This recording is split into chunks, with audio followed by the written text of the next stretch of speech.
Hi, I'm Jocelyn, and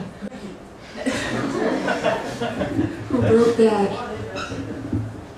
The art that I presented is the art about love, and specifically the art about love between women. You can just look at it if you guys want. A letter from a young woman to a young woman. Hold me near, eyes closed, whispering, dithering, teetering at the edge of madness, this forbidden escapade shared only by my own most intimate weakness, my weakness for you. Would I have been a better muse, I'd have put to use the significance of my insignificance to you. Would I had fought a better game, it wouldn't be a shame to have your fingers interlaced with mine, but I'm left behind, and I wish you could hear the rhythm of my chest as I take in the breath of your image in my head. How many a time you had me falling crippled, rolling riddled and befuddled by the wetness on the tips of the blackness of your eyelashes. I'm hopeless with sadness and hidden trespasses, from friendship to passes of romances and glances unuttered, unexplained, unattempted. Fingers left unopened, words remained unspoken. I'm left behind in this confused mix, my unattainable minx, my jinx, my forbidden and bidden beloved. The question here is, why is it forbidden? My topic for tonight is the concept of a universal love.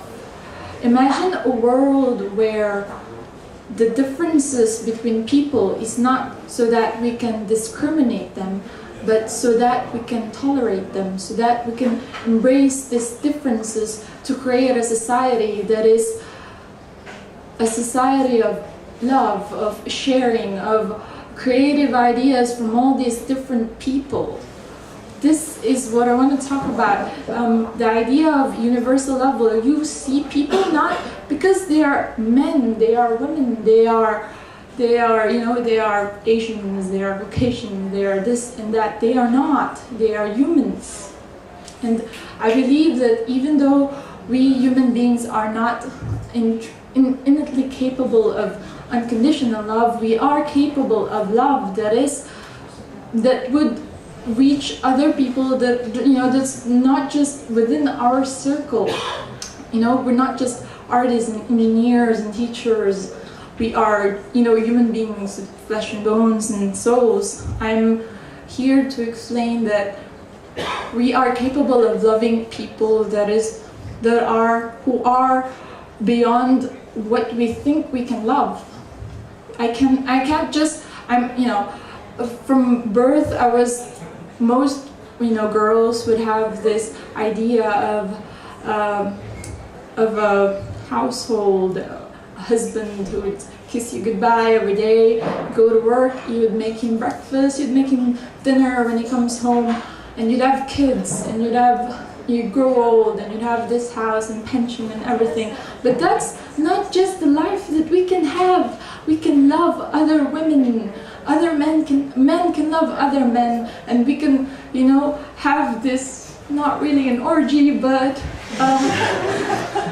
collective pool of feelings with each other, because we are not just capable, we're not limited, we're not restricted by our genders, we are not restricted by our society or our race or the social climate that we're living in. We can love other people, and that's the idea of what I made and what I'm talking about.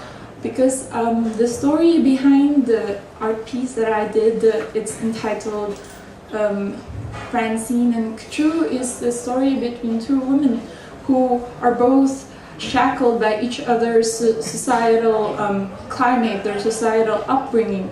And throughout their stories, they've grown to love each other. And because we are people who are born in a society that restricts that love, that forbidden love, they are not able to actually express it until the very end, when they're really, really old, and that's kind of sad.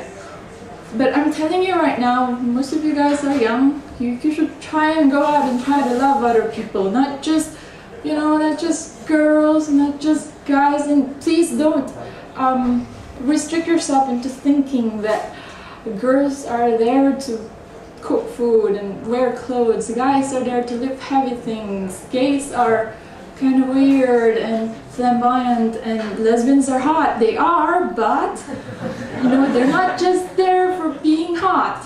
They are there to be loved as well. Even if you're straight, you're gay, you're transsexual, you're bisexual, you can love everyone and anyone.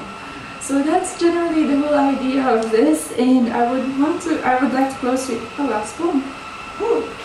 We've been playing houses since we were young, building picket fences in family tongues word song with the lingering parody of father, mother, daughter, son, whispering promises of houses, filling memories, breakfast in bed and smokes in our head, wafting the soft, tempting scent of belonging here. Somehow, within these four walls, kisses of goodbyes and raindrop eyes saying hi and I love you forever, if that was forever.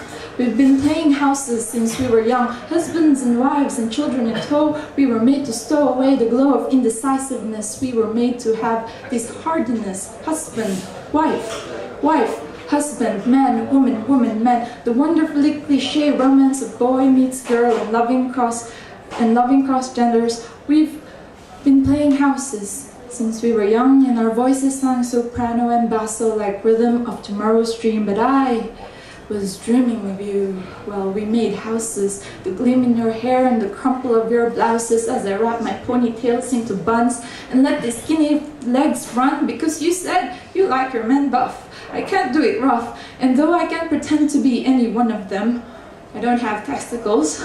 Perhaps we can play houses, we can create creases in our reality. Perhaps I could say I do, and you would too. We've been playing houses, while in my head you are home, incarnate. We separate illusions like this. What happens when girl meets girl? What happens when girl falls in love? Do we show these notions to dusty remnants of once upon a time like fairy tale lines? We exhale each night when we light the makeshift houses. We wrapped ourselves in the makeshift houses I've lost myself in. We've been playing houses since we were young, but the houses I made in my head were the only words that said how much I'd regret letting go of this illusion. So please, let's not make this love an illusion. Thank you.